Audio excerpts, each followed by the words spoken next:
Trump might have accidentally done something good for once. Meat prices are rising, barbecue restaurants are furious, and everyone is acting like this is a tragedy. What if it's not?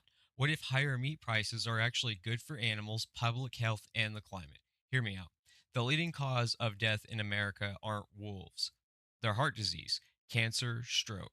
At the same time, animal agriculture is one of the largest contributors to greenhouse gas emissions, deforestation, water pollution, biodiversity loss, and habitat destruction.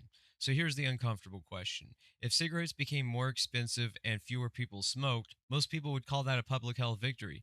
If alcohol became expensive and fewer people drank, many people would call that a public health victory. So why is it suddenly controversial to suggest that more expensive meat might reduce consumption and improve public health? Every time demand falls, fewer animals are bred into existence. Fewer animals are slaughtered, less land is cleared, less water is wasted, less pollution is created.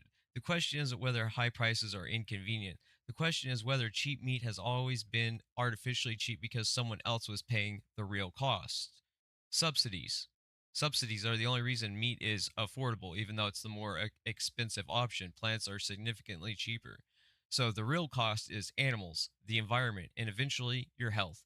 When I posted this idea online, I got exactly the response I expected from a Texan. Someone replied, burning fossil fuels might be a bigger problem. And this is where things get interesting because I never said fossil fuels weren't a problem. I never said animal agriculture was the only cause. I never even said it was the biggest cost. I said animal agriculture contributes significantly to climate change. It's a leading cause. A leading cause does not mean the leading cause. Those are two completely different claims. Imagine saying smoking doesn't cause cancer, but obesity because obesity exists. That sounds ridiculous. Why? Because everyone understands cancer has multiple causes.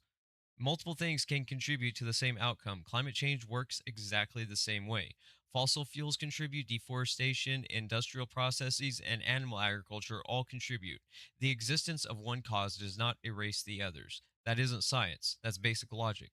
Then something fascinating happened. Instead of addressing the evidence, the discussion got changed. Suddenly, the argument became one of the researchers has ties to impossible foods.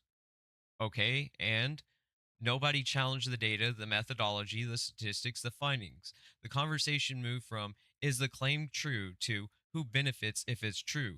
Those are two completely different questions. It's a non sequitur. Watch the pattern. Evidence is presented, the subject changes.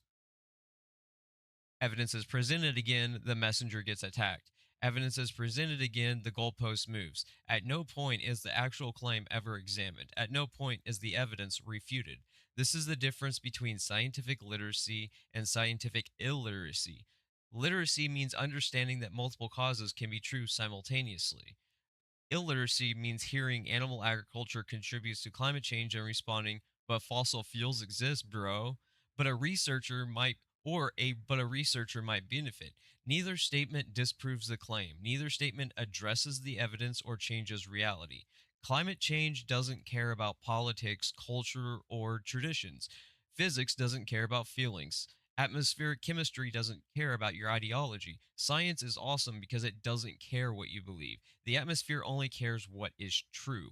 And whether people like it or not, animal agriculture remains one of the major contributors to climate change. The real question isn't whether the evidence exists. The real question is why are so many people desperate to not look at it? The single best way, the only way an individual can fight climate change, literally the only way, is if you go on a plant based diet. That's the only way you can fight climate change.